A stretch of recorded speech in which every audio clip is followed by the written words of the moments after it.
coming up. I wanted to ask you about freedom of speech.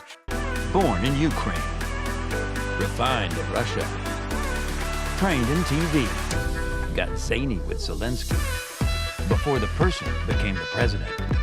Today, he's schooling students to be the best in the biz.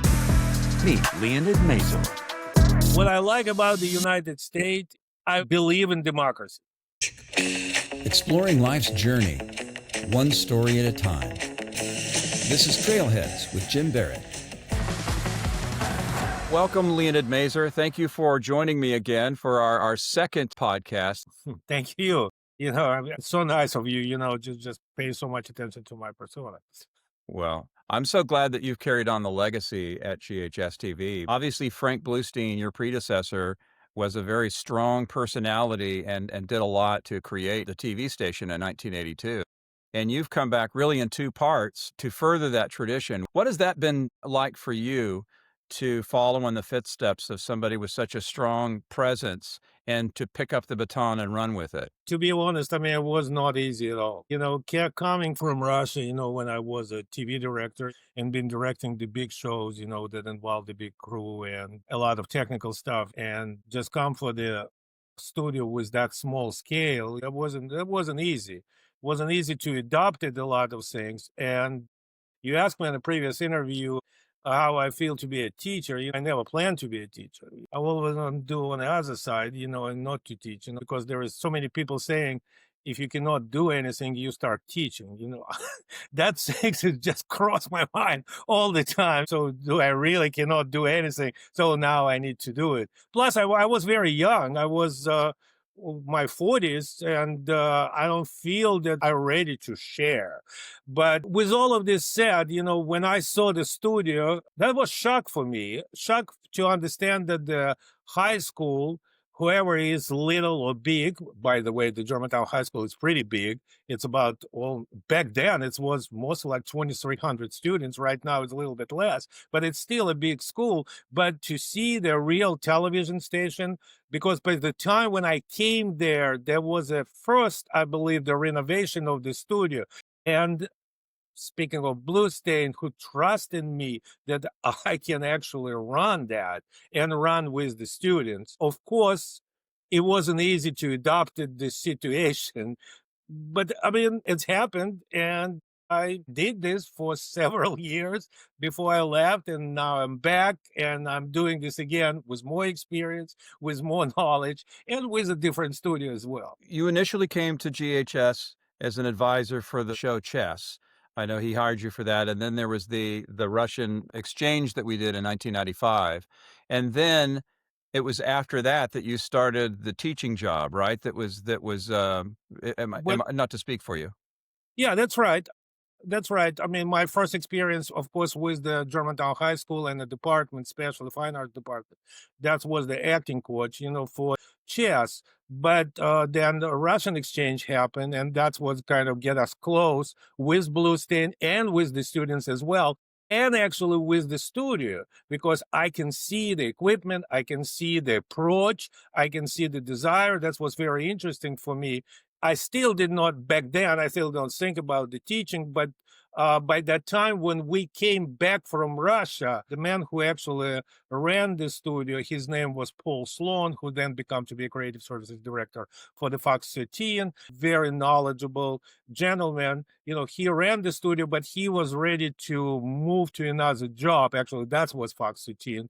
And so Bluestein, I just remember that, I was involved in that as the guest artist, because back then I didn't even have a teacher certificate, which was very important, to have it. And I started as the guest artist, and knowing Bluestein and all his connection and the magic that he can make to realize his dreams. So finally, I become to be a faculty member and actually being in charge for the television studio and for the theater as well, because we kind of divided responsibilities. I'm directing the full plays, and we co-directing the musicals together. And of the nature of the class, the integration of theater and television, that was so easy to do it because we sharing the students from the different mainstreams, theater or television. And that was cool, interesting, and very, very unusual, specifically back then. And I think it's even in nowadays, so this is how it's happened. And that's what I start actually teaching and being charged for the television station as well. I think if I am recalling my history correct, because I came back also to help with the post-production on the Russia documentary, and that was from 95 to really the thick of it was 96 and 97. And I think I think we worked on the production of it after the exchange for about 2 years. And That's right. you helped me greatly with that. But also what was happening at GHS TV was sort of the transition. And this is when you were talking about the renovation of the studio involved some of the physical space, but it also involved the technology going to nonlinear editing, if I'm not mistaken, right? But you are the guilty one. I'm the guilty Actually, one. but yes, I mean, you came with the idea because everything was linear back then. And of course, it was hard. I mean, it was a tough process, to edit, even to do like a simple effect. You're supposed to have two different tapes, master, pre-master, and mixing them on the control on it. So that was a transition era from the analog to digital. And you were the first one who came and said, hey, Frank, if we want to do, this documentary in the right way and faster enough, we need to move on linear. That was your idea we purchased the Media 100. That was one of the first nonlinear editor software which was available for Mac, as I know. I think the Adobe just came a little bit later. No, that was in the same time. And I mean, if it's any interesting for anybody, we have a dilemma what to buy. Yeah. The Media 100 or the Avid, and that was because the Avid was much, much expensive than Media 100. So we move on with Media 100, and this was the editing room when you work on a documentary. That was first nonlinear editing room, and that's how this. And then, I mean, honestly, next year we already purchased 3 more Media 100, and so in the 2 years we were completely digital mode. We just faced analog. It was a learning curve for me, but I appreciated that you guys made the investment in a nonlinear system. And it was fun too to work with you and to work with the students at that time too, who had not worked with any nonlinear editing. And so for that first group in the mid-90s to do that, it was fun to collaborate with everybody in doing that. And I just want to say thank you again, because one of the daunting, we shot between what the professionals shot, myself, Martin Cutler, and Paul Sloan shot. That was 3/4 inch, which it's even hard to believe that was the standard. But we were, even also in the mid-90s, we were moving away from 3/4 inch U-matic tapes, which were a high resolution broadcast standard analog tape format. And a lot of stations at the time were moving to Betacam and even digital Betacam. So that was becoming the standard right in the middle. And it moved so fast, That's right. But so it was interesting because in the middle, we had a conversation, I remember, as we were transferring all these tapes, because a lot of the students on the Russian side and the American side were shooting on high 8 and even digital 8 in some cases. And that was an incoming format. So there was a conversation about, well, do we even want to try and use this high 8 material? Because that's not really the broadcast standard. Well, it became the broadcast standard in the two years, because suddenly these reality shows and police chase shows and these other were using home video basically. And so suddenly high 8 became something that could be used.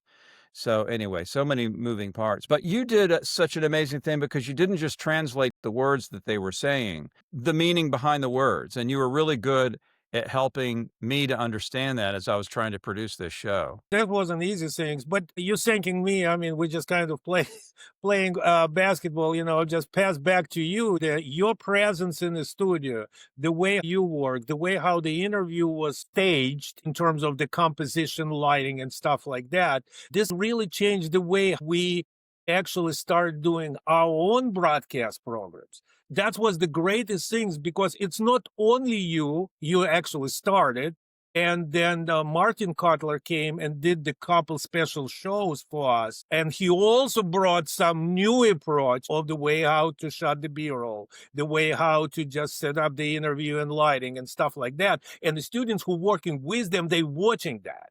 Yeah. They watching that. And so that's helped us to actually develop and produce that shows, reports, any broadcast things is really broadcast quality and up to date, because both of you, Martin and you, I mean, you were working at the same time doing the television, Yeah. I mean, film and stuff like that. And for us, for the students specifically, to see what you are doing, so that's bringing the bar so high, and this is why they try to strive and do the same things that you are guys doing. That's what really affect the quality of everything what we did back then and even doing now. Yeah, it was interesting because Martin and I came from some similar backgrounds, but he had also produced a film at that time and was working in long form television. And our overlap was as we were both doing on air promotion with different companies. So that's the 30-second spots that promote television shows. But a couple of other people I wanted to bring up were David Hershey, who was doing a lot at the local level in Arkansas and then in Washington, D.C., and then in Dallas. And he and I worked together for a time in Los Angeles as well. So I know that he brought a lot as well to the table, didn't he? But this is another name that I want to mention. David, it's not only bring us the new way of shootings and seeing stuff, but he and his wife, they came every year for the Germantown Festival, which is one of the biggest TV show back then, live coverage for 3 hours.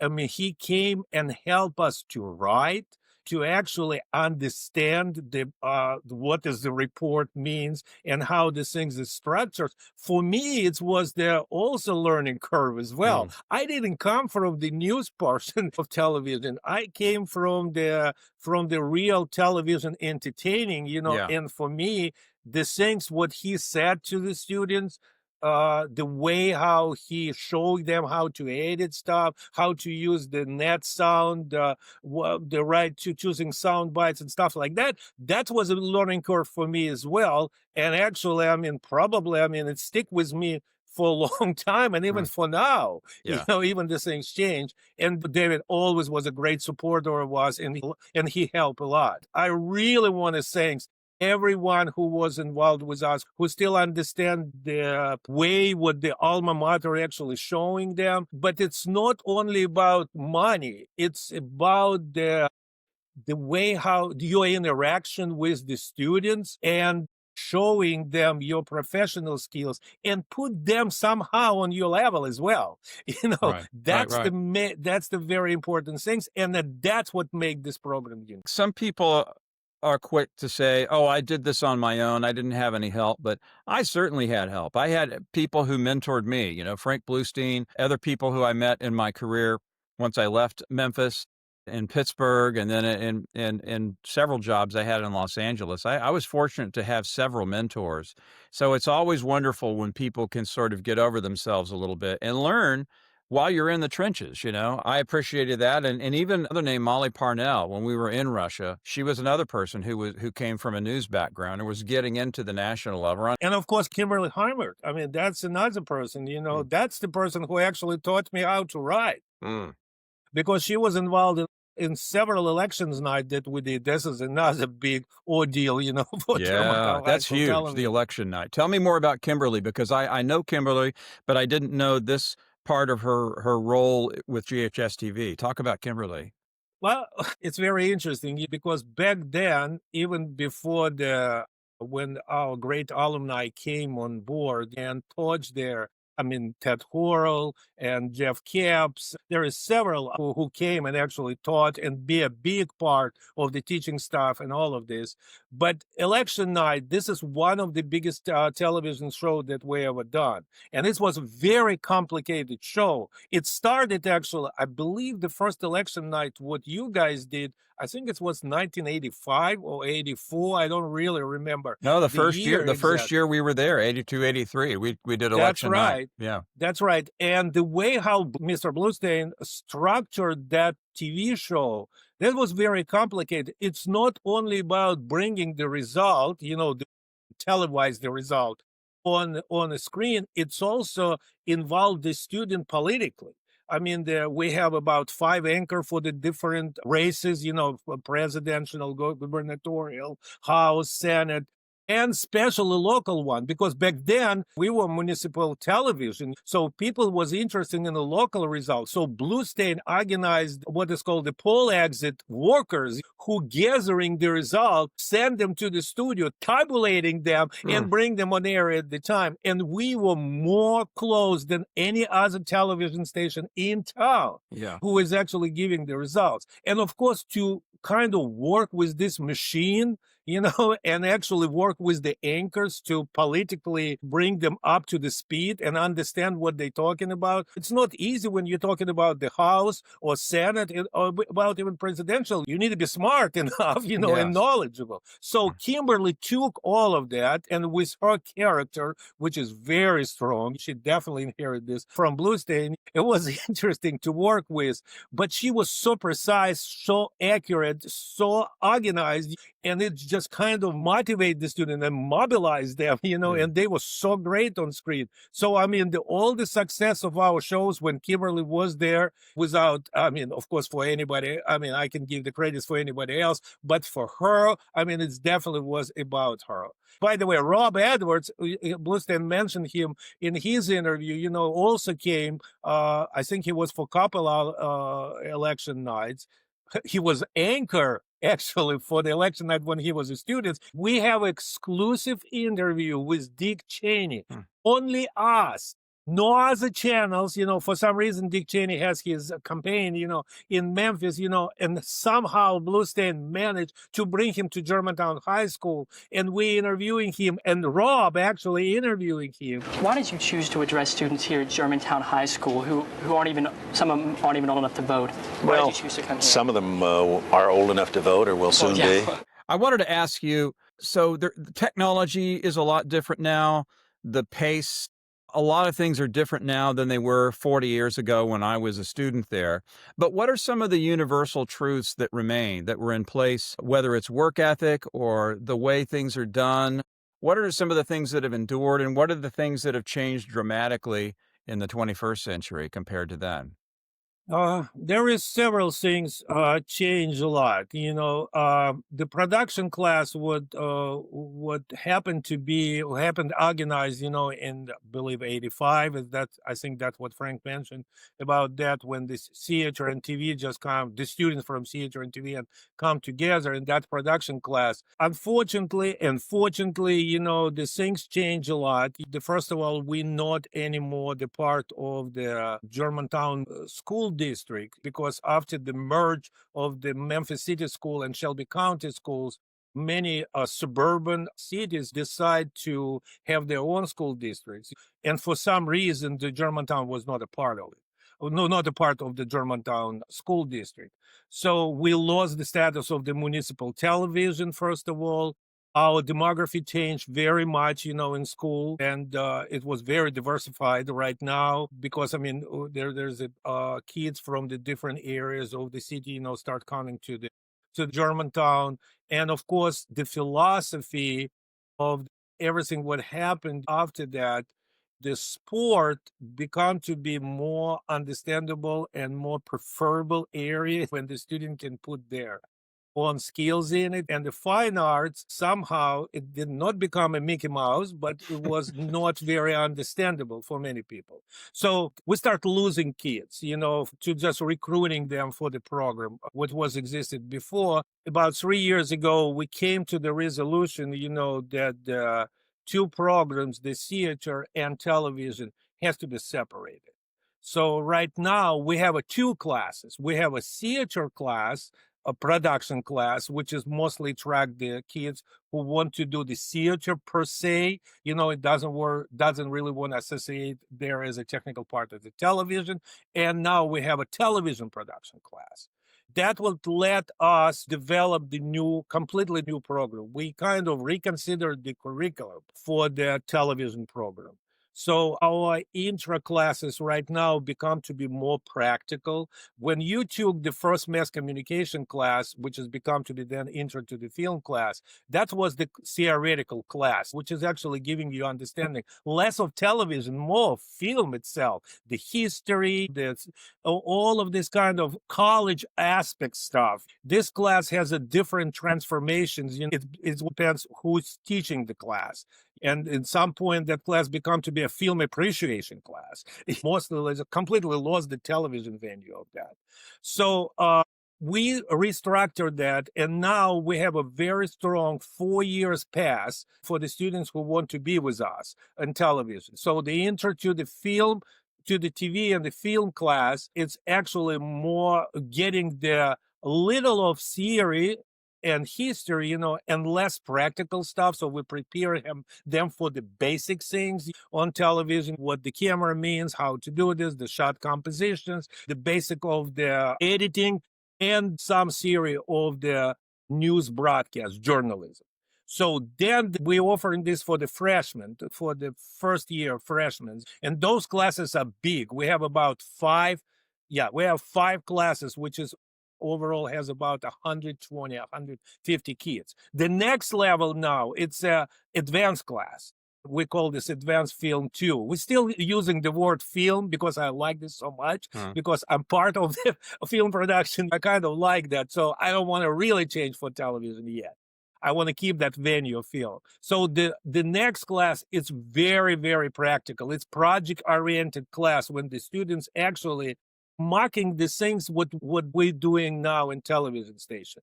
They're doing their own TV shows. They produce their own news reports. So they're working much, much deeper. So this is advanced level class. And this is almost for the sophomore, for the kids for the 10th grade. And then when for the next 2 years, for 11th and 12th grade, we actually offer them the production class. And this is the core of the television studio. This is people who is running television studio. When we're saying the television studio run by the students, it's true. We have a general manager of television studio, which you were the first one, actually, of this. We have a programming director. We have a creative services director. We have a equipment room coordinator. We have a chief videographer. We have a sound engineer. So they're running the station. We're staying behind them and lead them. Sometimes, with the different ways, sometimes get in hands-on, or sometimes just kind of let them write, rewrite, and do all of these things. And I wanted to ask you about that. I'm sorry to interrupt. With the students having those positions now and a more established sort of structure of the different positions, how much mentorship is happening with those upper class, the juniors and seniors for the freshmen and sophomore? How much are they imparting their own knowledge that they've learned in their first 2 years? And how much is that with the teachers? That was all the philosophy, giving them the basic, and actually I would say nurturing them for the intro and advanced class. We try to give them as much freedom as it possible in a production way. So we just put them, it's like somebody who knows how to swim, but never try it. We put them in the water and see, only our problem is, let's see they're not drowned. But that's what it's about. And if they start drowning, we pull them back and just kind of tell them what to do and then put them in the water again. That's what the mentoring is in the production level. Sometimes you need to show them stuff and actually physically do it. But once you've done it, and I have this so many times, I see the person who is doing the news report and I saw the first draft and it doesn't look well. So I'm just sit down and doing it with him or her, doing that, showing that, and then I erase everything what I done and let them do it again. So this is kind of the way we done it. And about on the news writing, the reporting and stuff like that, or producing, writing the script for the shows, they have to write, rewrite, and as many rewrite as it possible until it's get to the production quality, at least our level production quality, which I want to see this on the screen. When I was at NBC, in all of the jobs I've had, there are always those people who have difficult personalities for one reason or another. They think they know everything, or they are gossips, or they do things that really stir up the wheels in motion and the collaborative team. How do you guys deal with that when you have somebody new who comes in and is a difficult personality? How do you handle that? Well, mentorship, that's the thing, that was the unique things that was developed long time ago. So, I mean, the seniors teaching juniors. Very rare, I mean, we have some talented software who come to the production class. So those people in charge to teaching the others. That's the major things. And this make the competition between the oldest people, the seniors, I mean, how well their mentees, whatever you're calling, how they're the people who they teaching, how well they're doing this. Yeah. And that competition is very, I mean, very healthy. Yeah. And I like that very much. I mean, And that's very real world. I mean, that's something that's good that they're learning that in high school, because the first real job, they're definitely going to experience that. I've talked to young people who have said to me, well, you know, I liked the job, but the people there were just mean, and they weren't listening to what I had to say, so I quit. And it's like, I said, what? You'll have a job that's $150,000 a year that you're going to have people who are a pain or people who don't listen to you. So you got to learn to deal with those people. You know, you don't just quit a job because of that. Obviously, if it's an abusive situation or that kind of craziness, that's something else. But I'm so glad to hear that's included in what you guys are teaching.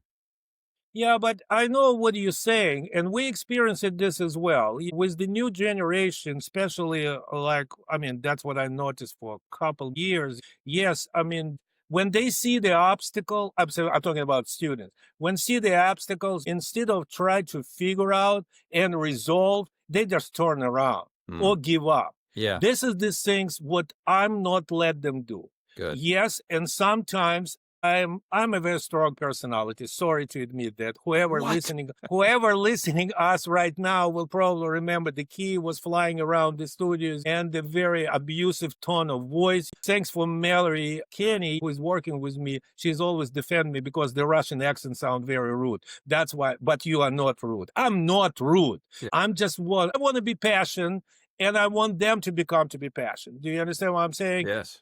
I think it's clear what I'm trying to say. Yes, I mean, I not let them to turn away from the obstacles. You know, don't avoid it. Try to resolve it and try to understand. And another things which are really implementing in there, and I don't know if it's work or not, I'm always telling them, if you're making mistake, instead of start blaming everything around you or any problems around you, find in yourself what you did not do and what has led to the mistakes, giving them the notion of the responsibility. They in charge, and they need to understand that. And if you're in charge, you know, you need to know that you're completely clear and pure without mistakes. Yeah. And that's what lead the others with you. That's my philosophy, and that's what I try to give it to them. They're not always taking this right. I mean, some of them quitting, you know, after the first semester, you know, because they don't want to take that much responsibility and especially be responsible for their own mistakes. But majority of them does. I wanted to ask you something because we touched on the work that you did in Russia and Ukraine, but I didn't really ask you this. I wanted to ask, what of those amazing experiences you had there of writing, producing, directing, live television, sketch comedy, and the contest part of it, what of that experience, and I'm sure many things that we haven't talked about, what did you bring from there to GHS TV? What did you learn in that period that you impart onto your students today? If we're talking about what I brought back from Russia and what I'm giving to my students, now it's organizations. I try to teach them how to produce. They don't understand the meaning of producing. And so, I mean, as well, they don't understand the meaning of producing in Russia as well. Trust me. And this is what I thought I was good at. And I think this is what the knowledge which I really can share. The steps. What you need to do first, how are you doing, what the meaning of what you're doing, and how to organize that, what do you need for that. So I always said the great idea is always good, but then you need to start thinking about the realization, and realization actually lead you to organization. And I think this is one of the strongest part of what I have, and this is what I'm sharing with them. And I really am so pleased when I see how they raise to the occasion in doing this stuff like that. And also, film actually taught me a lot about thinking why you're doing that. Not what you're doing, but why you're doing that, the meaning under it. And I just said these things can apply for the journalism very easy. You know, you need to understand why you're doing that report. What is the conflict in this report? You know, all of these things, what I'm bringing to them, and try to, most our reports, and I know some of my colleagues will be completely disagree with me, look as a short movies. This is why I hate the voiceover report. I like the soundbite, the narrative things, you know, when you put from the different little pieces of the interview, you're putting the story together, and then you have to visualize them using all of this. So this is what I try to do. I said, you always can learn how to do the voiceover report. Try to do something more creative. You know, take the puzzle, have a meaning on it, and then put it together. That's another thing what I try to teach them, to understand why. Before you start doing how and what, it's the first question they need to ask, why. Well, I mean, it's a visual medium. Both film and television are visual mediums. And you're right. In journalism, the traditional voiceover soundbite, that's become kind of the standard, but it's changed over. It's interesting because you got me thinking about 100 Visions. One of my goals was to not have any narration in it, and it doesn't. The whole thing is told through sound bites.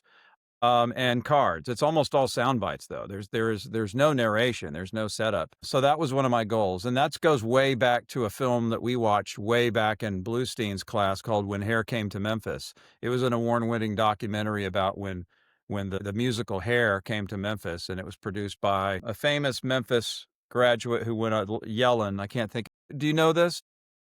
No, I never heard about it. But it's an interesting one, and there have been many other examples of that. But going way back to my high school education, that always stuck with me. Is that because I've worked on a number of documentaries over time, and I've always tried to have the story be told just through the people participating in it, and not trying to have the sort of omniscient voiceover in it.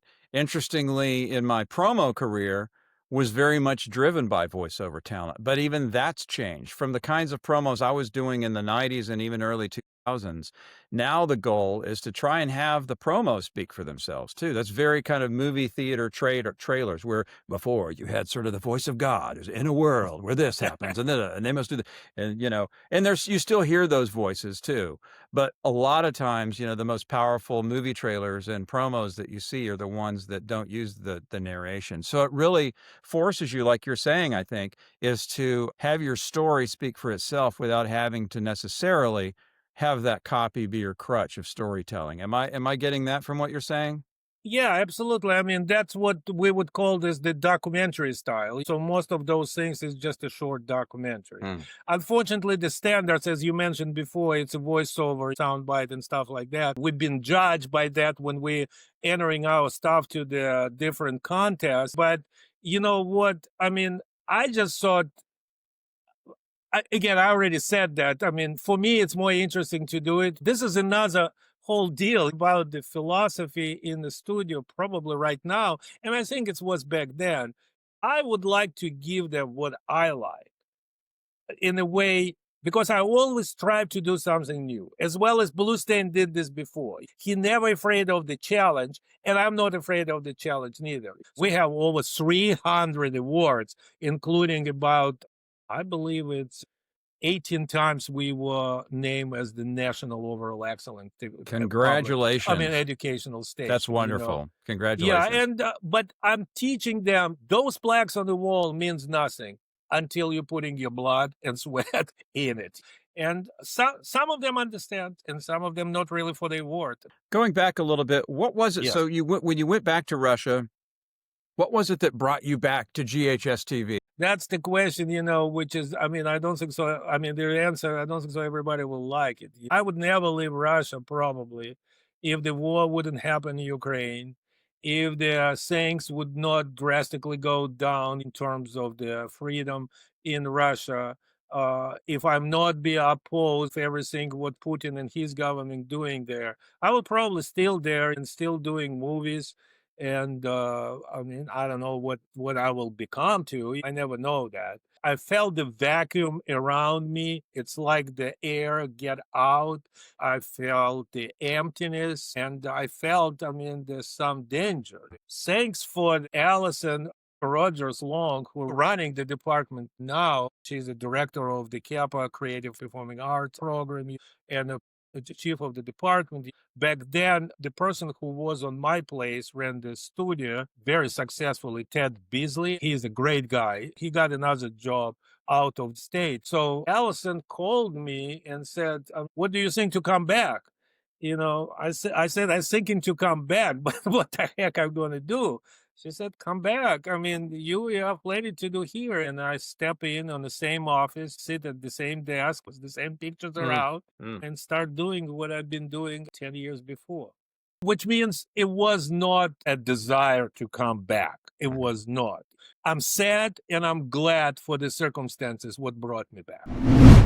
I wanted to ask you about freedom of speech, because that sounds like that was a part of why you were frustrated in Russia. I mean, frustrated is probably a mild word, but here we are in our current events right now with what's happened with Stephen Colbert and what's happened with Jimmy Kimmel. What are your thoughts about the state of our freedom of the press and freedom of speech right now in the United States? It's very sad for me to watch what is going on right now because it's remind me very much my motherland, the place I ran from. I mean, the things I ran from. It's really remind me, and if that's going to continue, we will be living in a very dangerous time. Talking to the students about all of these things because they're asking what you can do, what you cannot do, what you can say, and what you can't. I said, and this is what I always said. You have to trust your conscience. You have to trust that. I mean, yes, you need to believe in your values, but you have to trust your conscience. And if you feel that something goes wrong, I mean, you don't need to be afraid to voice it. What I like about the United States, I believe in democracy. I believe in democracy. I know that the dark times will be over and it will be another good times because the government changed, the new people came with the new ideas, and they will bring the country in the right way. How do you see leadership in your students, and how do you encourage and nurture that? When you see somebody, if you're when you're director of production and your current manager of the studio is graduating, how do you look for that next person to take that job? That's the hardest part. I'm start thinking them, once they're entering, even in their 11th grade, I mean, I already try to find out who is going to be the leader when the seniors will graduate. And sometimes I'm making a lot of mistakes. I just thought this person would never do it. Let's take this year. I have a very strong general manager. I probably never had the strongest general manager as I have right now. He is a very talented, he makes, besides being general manager, he is crosstalk host. His name was Calvin Nicholson. He's amazing. I mean, and he has amazing talent. But he's so strong. The others, they not even in his shadow. They just step back and watching him. He delegates. And this is, I encourage that much to delegate. We in Russia, we have this saying, don't pull the blanket on yourself. Give the place, for somebody under that blanket. That's why it's out there. Give part of the blanket to somebody else. Delegate it and control it. When you are boss, it doesn't mean that you are bossy. When you are boss, first of all, it means respectful. And this is what I try to do. And this is how we can recognize the leaders. It's hard to say, I mean, he is the leader because everybody following him. Sometimes the most shining person, when we giving him or her the big task, they open up. You're putting them in the water, and only what you need to watch, they're not going to drown. Jim, one thing's what you're asking me, and I think it's very important, and this came from a long time ago, because I picked up this from Bluestein, and I keep this philosophy. Our goal is not to produce professionals. We are not the career technical educational institution. We are academic department. We not try to make them great cameramen or editors or anchors or whatever. Our goal is that they will understand the difference between the good and bad. We want them to be decent people with the normal human qualities, which is organization, which is, time management, which is respect of others and respect of your own values. That's another very important thing, because sometimes, we start pushing them. We forgot that they have their own opinions. Well, and all of what you're saying here is what transcends, because the reality is a number of people who graduate from GHS TV may not work in television at all or media at all. What I'm hearing you say is that the values they're learning in your organization are things that can be applied to whatever line of work and career they end up in. That's what we try to do. And it's hard. It's a very hard path because, we still have a strong programming schedule that we have to put the shows on. We sometimes we don't even have a time to real talk, but after each show we have a notes. And honestly, on those notes, we're not discussing technical issues. Right. We're discussing the human issues. And what the human errors and why it's happened and what should be done for that. It seems to me it's working. I hope it is. Can you give me some examples of some people who've come through your program in recent years and have moved on to their first jobs out there in the world? Tell me some success stories. It's so many of them. Some of those stories you already know. My first graduation class was Kevin Graves, Anna Graves. Then it's come Chris McCandley, and all of these people succeed. McCandley, his documentary was nominated for Oscar. That's a bit. Kevin doing amazing job as a cameraman. I'm not talking about Anna, her voice knows everybody. But there is, and of course, Rob Edwards, we mentioned Anne Marie and Travis, but there is some others, Black Brewer, he is the AD for the humongous movies for Spike Lee. He just recently, his movie goes on Amazon. There's a historical movie about King David. Yeah, even recent one. I have a student, her name is Rena Katka. She was a very shy kind of theater person. She always wanted to be on stage, but she never thought about the television. And we kind of, with Mallory Kenny, we kind of start pushing her more and more toward the television. She became to be a producer, then anchor, then the sport reporter, and now she graduated Mizzou, and now she's one of the main reporter in Louisville, I believe. Tell me about, who I know, who I have met, but John Hayes. John Hayes, who graduated a year before my son, he had become to be very successful professional working for the advertising agency in Atlanta. With him, I made so close bond. This is the one who I should mention, of course. Of course, it's my son, Misha, who also graduated this program, and very successful now. He has his own production house. He's very successful. I don't say that I did a lot for that. He's very talented. I'm so proud of him. That's fantastic. Yeah, so there is a lot of successful stories. Tell me about Wahid. Yeah. He's the one I was bringing up a moment ago. Tell me about Wahid. Wahid. I know that someday Wahid will stay on an Oscar stage and said something good words, about the Germantown High School television and the Fine Arts Department. Seeing him come to be the creative services director at one of the local station, then just produced a great documentary bought by Netflix, The Life Restarted, and now created his own full-length movie called Jazeer. He always shy and always sometimes insecure if the things what he's doing, but this insecurity led him to be that talented. Yeah. Yeah, I like him very much. If he can hear me, good job. How do you guys, GHS TV, include the greater community of Germantown, and for that matter, other departments at the school, in what you're doing? We stopped doing the Germantown Festival for 3 years ago, but our viewership is changed right now. Yes, we're not municipal television. We reoriented our programs and they become to be more student and youth oriented.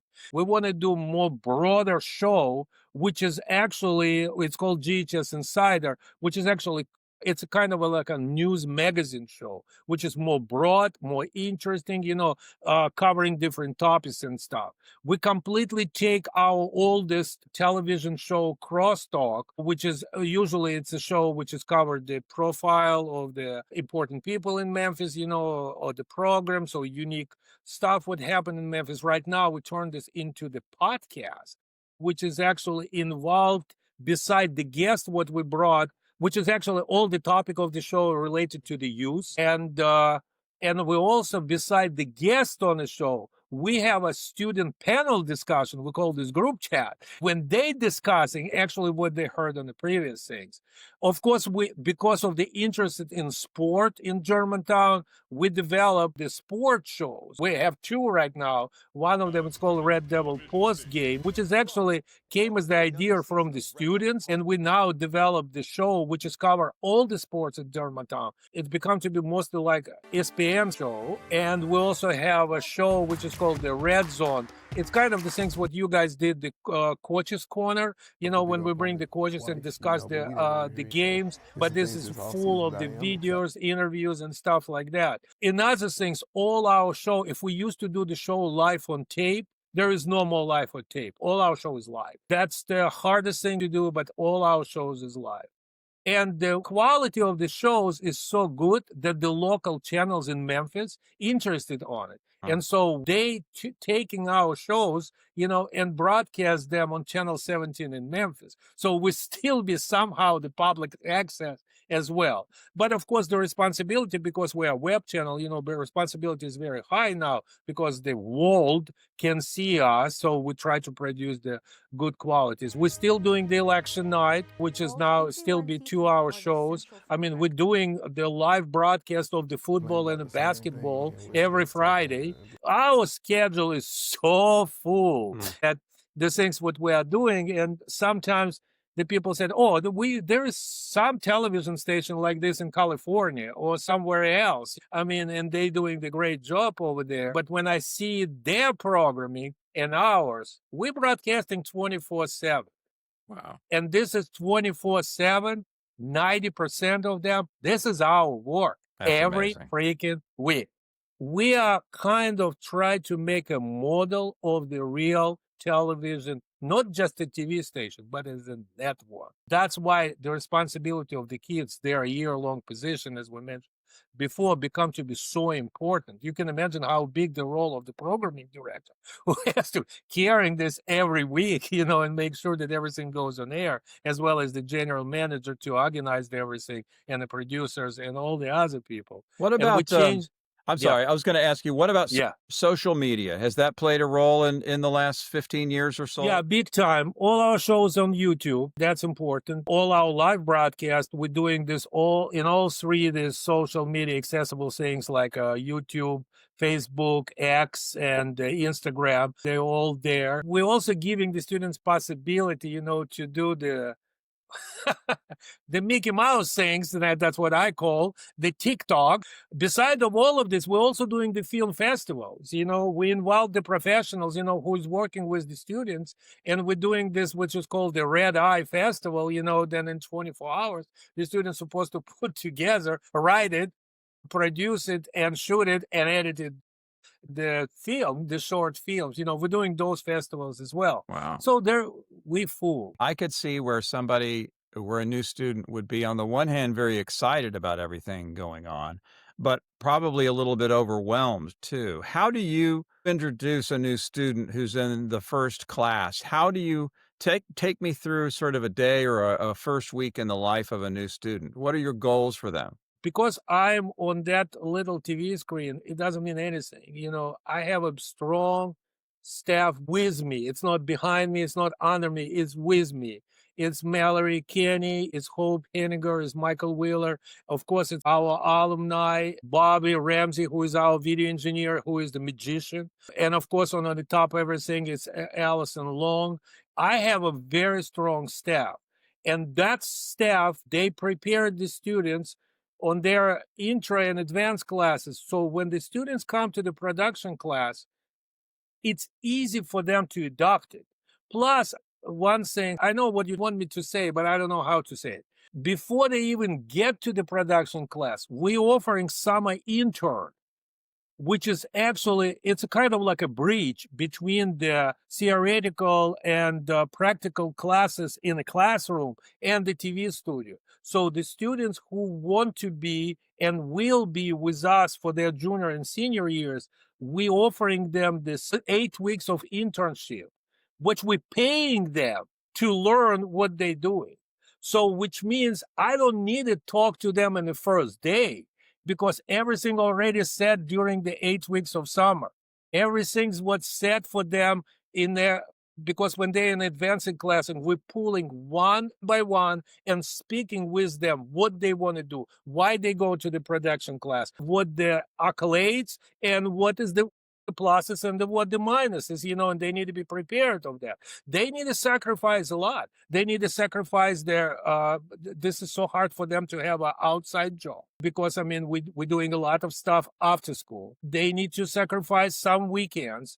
There is a lot of things that they need to be prepared for. We also speak with the parents. We have an interview with each parent of the students who is coming to the class. So the parents would know what is going on. Okay, so when they come on the first day of the production class, only what has happened, and that tradition we kept no matter what. We're sitting in a circle on the stage of Poplar Pike Playhouse, the theater and television kids sitting there in that circle, sharing what their expectation of the year is. And we, as the teachers, instructors, telling them what is our expectation is. The main word, it's a trust. We trusting them, they have to trust us. And if that's what works through the whole year, I don't care if they making mistakes as a cameraman, producer, or whatever. If they trust us that we're doing the right way, and we need to trust them that they're ready to learn. That's what we're telling them. And for some of them, it's worked very well. Some of them not even get through the semester. Some of them just give up and don't want to do it. But some of them doing this in a very good way. It's very interesting, we have right now, 3 athletes who is involved in the production class. 2 of them are great football players. The main one in the team, and one of them the volleyball player, and another one in the basketball as well. But they managed to do the practicing and working for us, and they're very, very successful. Wow. And they, by the way, they're juniors, so I'm looking forward for the next year as well. That's amazing because they've got a full schedule already between just classes and then working their butts off out on the field and then taking a shower and coming to do the second half of the day with you into the evening, right? Absolutely. And this is the hardest part, but they are doing that. And yes, some of them on the air, 2 of them, one of them, our play-by-play commentator who's doing live coverages, and he also the part of the Red Zone, and another one, the anchor and the producer for the Red Devil postgame, our sports show. First of all, they have a year and a half in front of them, but their passion, their desire to do it, this is what make everything working, because the most things what I hate is boredom in a TV studio. Yeah. Well, because what you're describing too is life. Frank Bluestein and I talked a little bit about this in his interview, was that learning how to multitask. It's interesting to hear you say what you did about the summer internship, because that actually goes all the way back to the first year. In the summer between my junior and senior year, when the TV station was starting to be installed separately at that time at Cablevision, we were learning all of that. We were literally unpacking the boxes and reading the manuals and learning how to operate that equipment. And there was some trial error, but we were all in too. And Frank Bluestein, and it sounds like you and your team are the same way, that you're learning with that group that's going to cross over in the internship program So you have a little bit of a running start when the school year starts. I almost knocked over my whole TV studio just then. Yeah, because I mean, you're passionate as well. That's Yeah. what you carry. Yeah. Yes. But I'm glad to see that that's continuing, that aspect of it is, because that's something, that's a part of it that maybe people don't understand, that some parents, we talked also about the learning curve for parents is how we'll talk about how great the shows were in the PPP and and how hard everybody worked. But we didn't really talk before about, and by the way, we would be there sometimes until 10 o'clock, 11 o'clock, 1 o'clock in the morning. And some parents would freak out about that. It's like, are you kidding? They need to come home. And there's a place for that too. Of course, you have to balance that, your family and your work. But I love that you have people who are passionate and understand all of these nuances too, that it's a part of it is the raw passion, but then there's also, you have the real world mentorships between the student leaders that you have and the curriculums that you're teaching. So I love just hearing how many sort of balls you have in the air, how many things that you've got going, but there's a structure to it. And there's a continuity from what Bluestein started, in the 1980s and what you guys are doing now, and even taking it to the next level. So I love that. Absolutely. Absolutely. And parents actually, this is very interesting, because some of the parents doesn't even understand what their kids doing. I have a student who actually won the National Talent Award, student Amy, and the parents didn't know about it. And so when it was there, we have a kind of like an alumni banquet. It's not an alumni, fine arts banquet. That's what we have. Unfortunately, we don't have any more. But I mean, we have the fine arts banquet, and I announced it on stage about that girl, who received that national award, because I love that girl so much.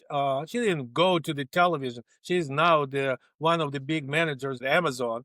But it's not about it. It's just about that girl, that the parents didn't even know what she does. And then I forced them to watch that report, and they were amazed, what the girls did. But this has kind of hit me. We start working with the parents as well as we're working with the students. And now we have a pretty good support of it. We invite them to watch our live coverages. I mean, we invited them to watch the election night. We invite them for all the shows to watch it. And their involvement actually help us to work with their students as well. So at least they will understand what we want from the students. Assuming that things move forward in a positive way, what are your short-term goals for the next year or so? And where would you like to see GHS TV in 5 years? Honestly, to say, I don't want to see GHS TV. I don't want to see in 5 years. I want to see this in 5 years and 10 years and more. How long I'm going to be there, I have no idea. People, when I'm just keep saying that I'm ready to retire, people start freaking out. But I mean, I think I have a good team who can continue that legacy. But what I try to do, and this is my goal, I want to equip the television studio as much as possible with all modern equipment that exists in the world. All our capitals, thanks for Memphis Shelby County School, we have a pretty good budget. It's spent always for something new that comes up. When our students graduate our program and they decide to go to the business, nothing's going to be unfamiliar for them. This is what we do. And this is my goal. And I want to give them as much as possible for them to have that. We already equipped all the intra classes. You can imagine now in intra classes, we have in each class for this 25 kids, each of them we have 10 computers. So two kids for the laptop. Each of them has a camera. Wow. This is what I'm doing. This is my vision. And with the support of the administration, of the school administration especially, they're giving this possibility to us to develop and modernize this program as far as it possible, And I don't know how long the Germantown High School will exist. There is a lot of rumors go on, if it still be there or if it's not be there. But if for some reason something's going to happen with the school, I think everything what we feel, what we equip now the department with, curriculum, equipment, and staff, they can move to any places and continue the legacy what was developed. That's, as long as I've been there, that's what I want to do. This is my short and long goals. So, Leonid Mazor, thank you so much. This has been a great episode, and I appreciate you, as always, taking the time to talk to me and tell me about everything going on there at GHS TV. And it's so wonderful how you and your team with Allison and everybody who you've got there continuing on what started really at GHS TV in 1982, and you guys are going strong, and I love that. And thank you for doing that. I appreciate that. And thank you so much, Jim. This is very good, that we, through you, we have a venue, to tell about what we are doing, to the world. Thank you. We talked a little bit about before the state of your home country of Ukraine and Russia as well. How are you feeling about the way things are today?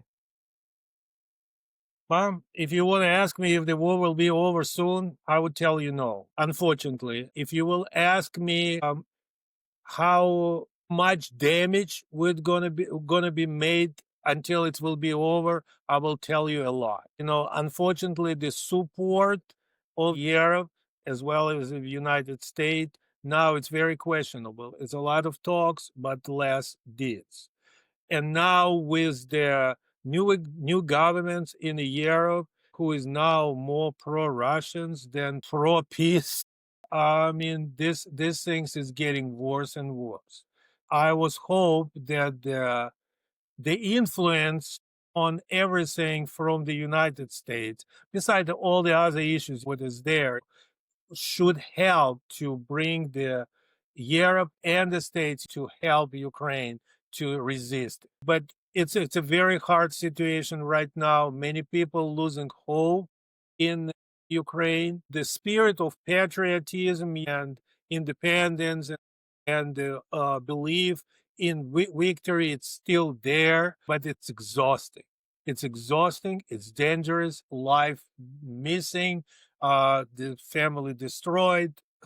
Infrastructure destroyed. How long it's going to be exist, nobody knows. Optimism, it goes down, and as well as mine. I'm not a big politician or the war expert, but what I can see it right now, if the country who is thinking about their own safety and peace has to do more. They has to do more. And with all of this, it will bring back the optimism of Ukrainians, and it will help to stop the evil, which has come from the Russian side. Even in Russia, I think, the people tired as well, but the propaganda, it's kind of worse them out, the mindset, their minds, so they don't even see a lot of issues which go on and how it's going to affect them very shortly. I'm just afraid for the future of my granddaughters.